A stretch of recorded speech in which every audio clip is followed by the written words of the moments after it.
Hello అండి. నమస్తే. నేను మీ Swarnalatha. Welcome to our channel Latha's kitchen and vlogs. పాలకూరలో ఎన్నో రకాల పోషకాలుంటాయని మనందరికీ తెలిసిందే కదండీ! కానీ ఆకుకూరలు తినాలంటే పిల్లలు బాగా గోల చేస్తారు. పిల్లలేంటి కొద్దిమంది పెద్దవాళ్ళు కూడా తినాలంటే మొండికేస్తారు కదా! అలాంటి ఇబ్బందులు ఏమీ లేకుండా 4 ముద్దలు ఎక్కువే తింటారండి. ఇదైతే పక్కా గ్యారంటీ. మనకు పాలకూరలో విటమిన్లు చాలా అధికంగా ఉంటాయండి. పాలకూరను మెదడుకి అవసరమైన ఆహారంగా పరిగణిస్తారంట. ఎందుకో తెలుసా? ఇందులో folic acid, vitamin A, vitamin B, విటమిన్ 6 వంటి ఎన్నో రకాల ప్రోటీన్స్, ఖనిజాలు, చాలా చాలా యాంటీ ఆక్సిడెంట్లు కూడా ఉంటాయన్నమాట. అందుకోసం ఇది చాలా అంటే జ్ఞాపక శక్తిని కూడా పెంచుతుందంటండి.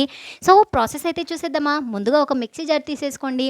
అందులో ఇందాక వీడియోలో చూసారు కదా! 3 ఉల్లిపాయలు కొంచెం మీడియం సైజులో ఉన్నాయనుకోండి.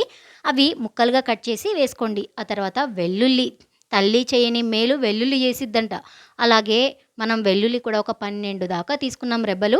ఆ తర్వాత ఇందులోనే మీకు టేస్ట్‌కి సరిపడా కారాన్ని వేసుకోండి. నేనైతే తక్కువ వేస్తాను. ఎందుకంటే అది కొంచెం చప్పగా ఉందనుకోండి, కూర అనేది ఎక్కువగా కలుపుకుంటారు కదా! అందుకోసం తక్కువగా కారాన్ని యాడ్ చేస్తాననమాట. ఉప్పు రుచికి సరిపడా వేసుకుంటే సరిపోతుంది. అన్నింటిని కూడా మిక్సీ పట్టుకోండి. మిక్సీ పట్టేటప్పుడు మెత్తగా రుబ్బి పేస్ట్ చేసేయకండి. కొంచెం కచ్చాపచ్చాగా కూడా గ్రైండ్ చేసుకోండి. ఎందుకంటే ముద్ద ముద్దలో ఉల్లిపాయలు తగులుతూ ఉంటే ఉంటుంది రుచి. ఆహా! చాలా బావుంటుందండి. సో, ఇలా మనము గ్రైండ్ చేసుకున్న ఉల్లి కారాన్ని పక్కకు పెట్టుకొని స్టవ్ పైన ఒక బాండీ పెట్టుకోండి. అందులో ఒక 2 టేబుల్ స్పూన్స్ ఆయిల్ వేసుకుంటే సరిపోతుంది. ఆయిల్ వేడెక్కిన తర్వాత కొద్దిగా జీలకర్రను వేసుకోండి. జీలకర్ర జీర్ణ వ్యవస్థను సరిగ్గా పనిచేసేలా చేస్తుందనమాట. ఇప్పుడు మనము గ్రైండ్ చేసి పెట్టుకున్న ఉల్లి కారాన్ని ఇందులో వేసుకొని చక్కగా వేయించుకోవాలి. నేనైతే ఈ ప్రాసెస్ అంతా ఫుల్ ఫ్లేమ్‌లో చేసుకుంటున్నానండి. మరి బాక్సులు కట్టాలి, పొద్దున్నే ఇవన్నీ జరగాలి అంటే మనం లో ఫ్లేమ్‌లో కుక్ చేసుకుంటే అవ్వదు కదా! అది కాక నా పాన్ చాలా మందంగా ఉంది. అందుకోసం నేను ఫుల్ ఫ్లేమ్‌లో కుక్ చేసుకుంటున్నాను. మీ పాన్ ఒకవేళ తేలిగ్గా ఉందనుకోండి, లో ఫ్లేమ్‌లో కుక్ చేసుకోండి. లేకపోతే అడుగు అంటుతుందనమాట. అలా కలుపుతూ మగ్గించుకుంటే ఉల్లిపాయల్లో ఉన్న తేమంతా పోయి మనకు ఇలా కొంచెం దగ్గరకొచ్చినట్లుగా ఉంటుంది. అప్పుడు చక్కగా కడిగి కట్ చేసి పెట్టుకున్న పాలకూరను వేసేయండి.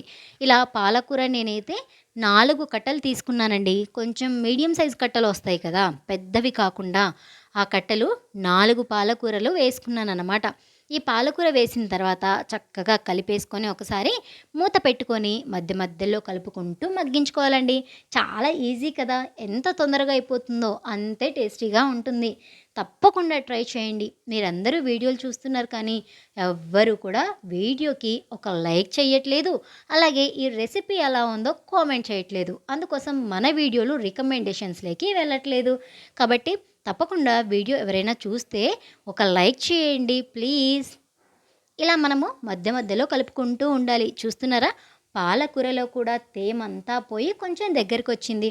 ఒకవేళ మనము నూనె ఎక్కువగా వేసుకున్నామనుకోండి, నూనె అనేది సపరేట్ అయిపోతుందనమాట. అప్పుడు ఇది మనకి కుక్ అయిందని అర్థం. కాకపోతే ఎక్కువగా నూనెలు తీసుకోవటం ఎందుకు? మన హెల్త్‌కి అంత మంచిది కాదు కదా! అందుకోసం నేను కొద్దిగా ఆయిల్‌ని వేశాను. మీకు ఇంకొక టిప్ చెప్పనా? నూనె ప్లేస్‌లో నెయ్యి వేసుకోండి. ఆహా! ఎన్ని కూరలున్నా సరే పక్కన పెట్టి నాకిదే కావాలని తింటారండి. అంత అద్భుతమైన టేస్ట్ ఉంటుంది. మా నానమ్మ చిన్నప్పుడు చేసేదనమాట. నెయ్యిలో వేపేదామె. ఎంత బావుండేదో టేస్ట్. ఎట్లైనా మన పూర్వీకులు చేసే వంటే వంట అండి. వాళ్ళు ఎంత హెల్తీగా ఉన్నారో ఇప్పటికీ కూడా. మనకేమో అన్నీ ఆరోగ్య సమస్యలే. కాబట్టి వారంలో ఒక 2 సార్లైనా ఇలాంటి హెల్తీ రెసిపీస్ చేసుకోండి. అందరూ కూడా హెల్తీగా ఉండండి. ఓకేనా? Until take care. Bye bye. నేను మీ స్వర్ణలత. వేడి వేడి అన్నంలో కొద్దిగా నెయ్యేసుకొని ఈ పచ్చడేసుకొని తినేయాలండి. ఎందుకంటే ఎక్కువ సేపు వెయిట్ చేయలేము. ఎందుకంటే నోట్లో నీళ్ళు ఊరిపోతున్నాయి కదా! మరి మీకెలా అనిపిస్తుందో నాకు తెలీదు. కామెంట్ చేయండి.